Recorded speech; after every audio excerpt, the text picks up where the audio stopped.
G'day guys, Dom here, coming to you from still not a light box. We're still using this window back here, which, well, it works. It's not great, but it works until I bloody fork out $30 for a light box.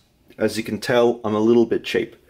But anyway, so today we're doing a bit of a showcase video. I've only really got one knife to show, but, well, essentially there's a couple forms I need to fill out, and I'm hardcore procrastinating from doing them, so we're going to be doing a video instead. So yesterday I finished off a D9, and for reference, this is the first D9 I made.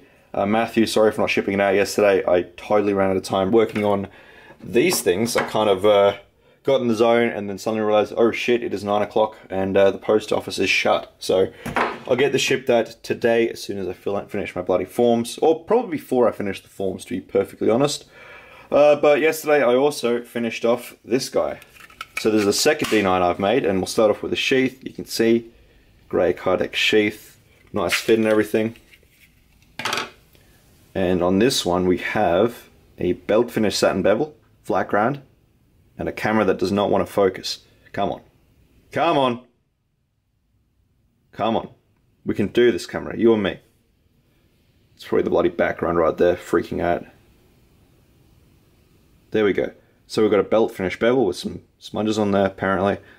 And then we have a hand ground fuller with a, well, I did it with like a 1 inch or 1.5 inch wheel, I don't remember. But hand ground fuller, purely there for looks. It doesn't really do anything. If anything, it actually hinders it because the balance is now shifted to around about there, which is a little bit further back than I'd like, but whatever. The whole blade is acid stonewash, so you got that nice acid stonewash effect inside the fuller on the spines and stuff. Nicely rounded spines, and on the flats we have the graffiti pattern with my logo. So essentially I've taken my logo and I've etched it probably like 50 times on here, starting with really light etching right here to heavier etching back here, so it kind of gets faded out lighter as it goes towards the tip, which I think looks really cool.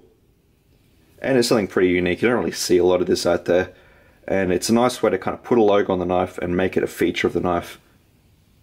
Come on. There we go.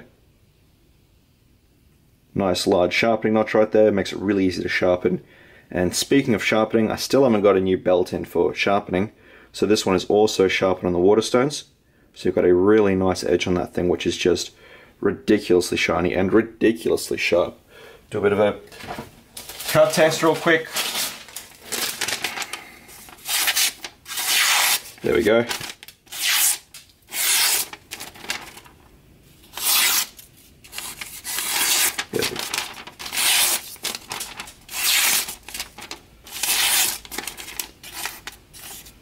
There we come on.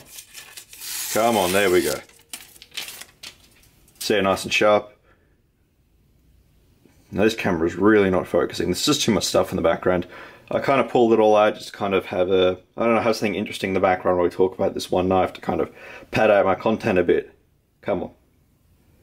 We'll see if we do that again. I might have to just get these out of the background and just start over, but we'll see. Come on. Come on. Fuck you, camera. There we go, finally. So on the handles we have a Forest Green G10 with some black liners, and we've got a bit of a rock pattern there, just a really light one, nothing too deep.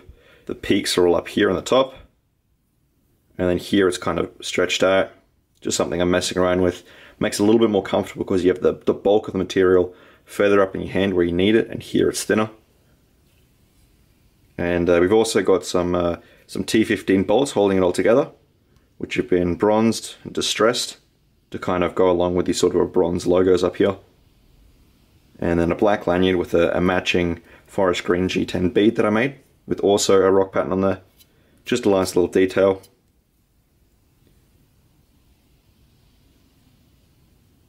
And then we've also got a slightly different shape on top of here. Instead of doing the standard squared off sort of handle, I did sort of a curve there to kind of go along with this this fuller here. Yeah, that really cool kind of a, I don't know what it is, but you see that little triangle right there? It kind of reminds me of a dagger, which is really cool. It makes me want to do a dagger when I eventually get my my exemption in from the Australian Knife Makers Guild to make daggers in Victoria, which will happen eventually. It's not like I've been putting it off for 2 years.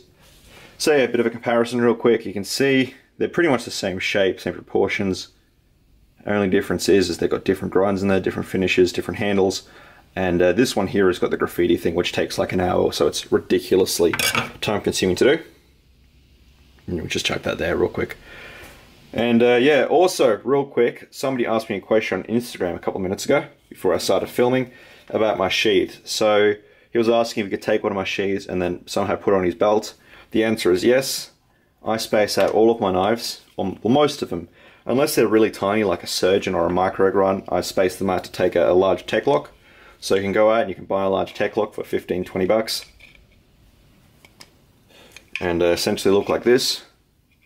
And these are great little things because they're very versatile. You can have them, carry them all different directions. You can have horizontal carry, vertical carry, whatever. So these line up, bolt it all on, and then you have a nice little belt carry rig. Now I don't supply these because these are very expensive. If you buy a whole bunch of them individually, they're not too bad, but if you have to buy like 30 of them, it gets very expensive very quickly, and I don't have that kind of money. So you're gonna have to provide your own Tek-Lok, usually, unless it's a very, very expensive knife, then I might provide one. I kind of play by ear, depending on how expensive it is. And also, a bit of a sneak peek, we have some Micro Grunts coming. Got a batch of 6 in the works. This one here is spoken for, but the rest are all going to be available.